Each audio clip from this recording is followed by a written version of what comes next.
Hey guys, this is Matt Core from ControlPaint.com, and today I'm going to pose the simple question. Is this sampling ring worth it? You've seen it before, I'm sure, but maybe you haven't really thought too much about what it's doing. Now, since you're watching this on YouTube, I just want to quickly mention that if you like these videos, there are literally hundreds more at my website, ControlPaint.com. They're free, there's no catch. I just have more of them on my website and not as many on YouTube. So I encourage you to check it out.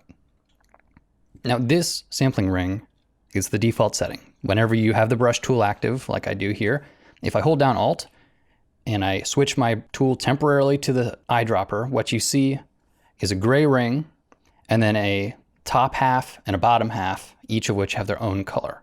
Now my assumption here is that the gray is isolating the color visually, so you can kind of get a neutral impression.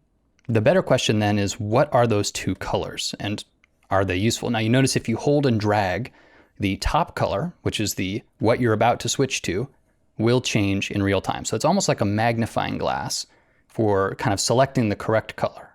And then once you let go of Alt, you have that selected.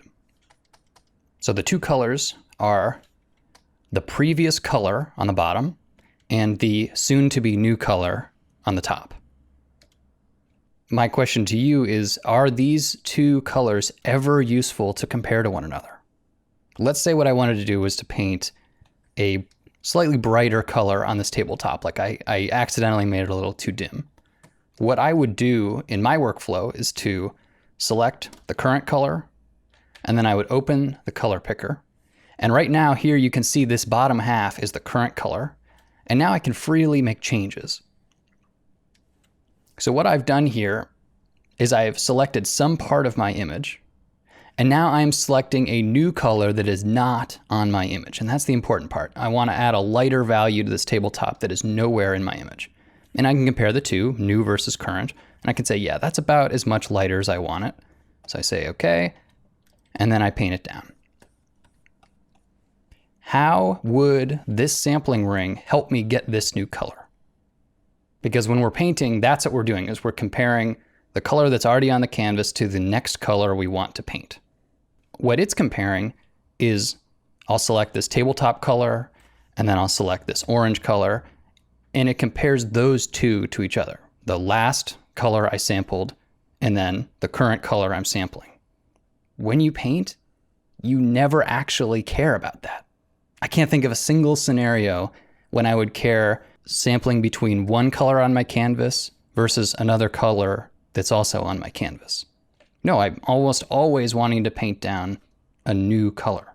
So just to show the demonstration again, let's say I want to make the shadow a little darker and maybe a little bluer. First, I will select the current color, then I'll open the color picker, and then I'll make it a little darker and a little bluer. We can see that it's comparing the color that I'm going to be painting it right on top of, and then the one I'm considering adding, which by the way is nowhere else on the canvas. It's only here in the color picker. If I think that the comparison's about right, I say okay, and then I paint it down. So then why is the default behavior to have this big ring that compares two of the last colors you've sampled? I can't think of a single reason, but I can definitely say it's big and distracting. If you watch many videos on YouTube, you'll probably see speed painting videos with this kind of sped up flickering color picking happening. And that just means that they are using the eyedropper tool to sample colors. My hunch is they're not actually getting any utility out of this big ring itself. So unless you have a very compelling argument for why you use the sampling ring, I'll make your life a little easier. What you need to do is go over to the toolbar, pick the eyedropper tool, and then at the properties panel on the top of the screen, just unclick this default, show sampling ring. Now it is unchecked.